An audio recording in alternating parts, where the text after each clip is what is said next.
मान लीजिए किसी की लैब रिपोर्ट आती है और उस पर लिखा होता है HLA-B27 पॉजिटिव।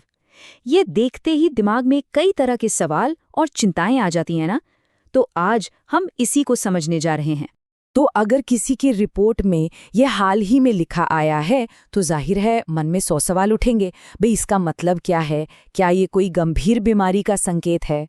देखिए, चिंता होना तो बिल्कुल स्वाभाविक है।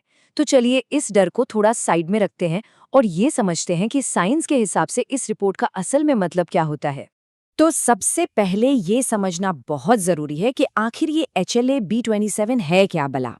और देखिए, सबसे जरूरी बात यही है कि ये एक जीन है, कोई बीमारी नहीं है। हमारे शरीर में ना HLA नाम के प्रोटीन होते हैं। पूरा नाम है ह्यूमन ल्यूकोसाइट एंटीजन। इनको आप शरीर का एक तरह का सिक्योरिटी गार्ड समझ सकते हैं। इनका काम क्या है? ये हमारे इम्यून सिस्टम को बताते हैं कि भाई कौन सी सेल अपनी है और कौन सी बाहरी, जैसे कोई वायरस या बैक्टीरिया। तो जो सबसे बड़ी बात याद रखने वाली है वो ये है कि HLA-B27 कोई बीमारी नहीं है। ये तो बस एक जेनेटिक मार्कर है, एक जीन जो हमें अपने माता पिता से मिलता है। मतलब ये हमारे शरीर के कोड का एक हिस्सा है। ये कोई बाहरी हमला या कोई खराबी नहीं है। अच्छा, अब आते हैं उस सबसे बड़ी गलतफहमी पर कि पॉजिटिव का मतलब है बीमारी। चलिए इस मिथक को तोड़ते हैं।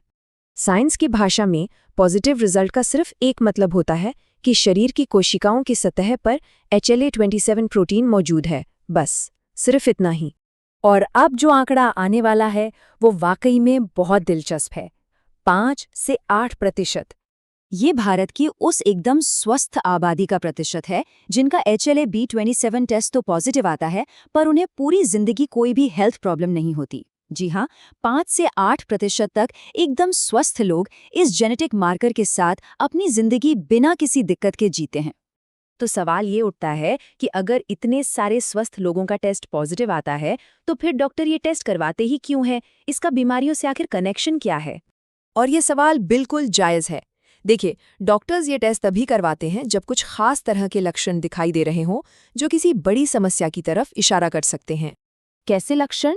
जैसे कि पीठ में पुराना दर्द जो जा ही नहीं रहा, या फिर गर्दन या रीढ़ में अकड़न महसूस होना, या फिर आंखों में बार बार सूजन आना, जिसे यूवाइटिस कहते हैं। जब ये लक्षण मौजूद होते हैं ना, तब HLA-B27 टेस्ट एक ज़रूरी सुराग बन जाता है। ऐसा इसलिए है क्योंकि रिसर्च में ये पाया गया है कि HLA-B27 जीन कुछ ऑटो इम्यून बीमारियों से जुड़ा हुआ है, जैसे कि एंकिलॉजिंग स्पॉन्डिलाइटिस, रिएक्टिव आर्थराइटिस और सोरियाटिक आर्थराइटिस। लेकिन एक बात गांठ बांध लीजिए, ये जीन इन बीमारियों का कारण नहीं है, ये बस एक कड़ी है। और हाँ, ये समझना भी बहुत ज़रूरी है कि किसी भी बीमारी का पता सिर्फ एक ब्लड टेस्ट के आधार पर कभी नहीं लगाया जाता। डॉक्टर हमेशा पूरी तस्वीर को देखते हैं। इसको ऐसे समझिए जैसे किसी जासूसी कहानी में एक सुराग मिलता है ना, ये टेस्ट रिपोर्ट बिल्कुल वैसी ही है। हाँ, ये सुराग बहुत ज़रूरी हो सकता है, लेकिन ये अकेली चीज़ पूरी कहानी नहीं बताती और ना ही आखिरी फैसला सुनाती है। एक सही डायग्नोसिस के लिए डॉक्टर 3 चीज़ों को मिलाकर देखते हैं। सबसे पहले मरीज के लक्षण, मतलब दर्द कहाँ है, कब से है, अकड़न कैसी है। दूसरा रेडियोलॉजी, यानी एक्सरे और MRI स्कैन, जिनसे जोड़ों की असली हालत पता चलती है। और तीसरा बाकी के ब्लड टेस्ट, जिसमें HLA-B27 के अलावा CRP और ESR जैसे सूजन बताने वाले मार्कर्स भी देखे जाते हैं। तो अगर रिपोर्ट पॉजिटिव आ भी गई है तो घबराने की बजाय सही कदम उठाना ज़रूरी है। तो सवाल है, आगे करना क्या है? सबसे पहला और सबसे ज़रूरी कदम घबराना बिल्कुल नहीं है। दूसरा, एक रोमेटोलॉजिस्ट से मिलिए जो ऑटो इम्यून बीमारियों के एक्सपर्ट होते हैं। और तीसरा, एक्टिव रहिए। डॉक्टर की सलाह पर एक्सरसाइज और फिजियोथेरेपी करना इसके मैनेजमेंट का बहुत ही अहम हिस्सा हो सकता है। हमेशा याद रखिए, सही जानकारी डर को कम करती है। एक लैब रिपोर्ट सिर्फ एक छोटा सा डेटा पॉइंट है, ये किसी की सेहत की पूरी कहानी नहीं है।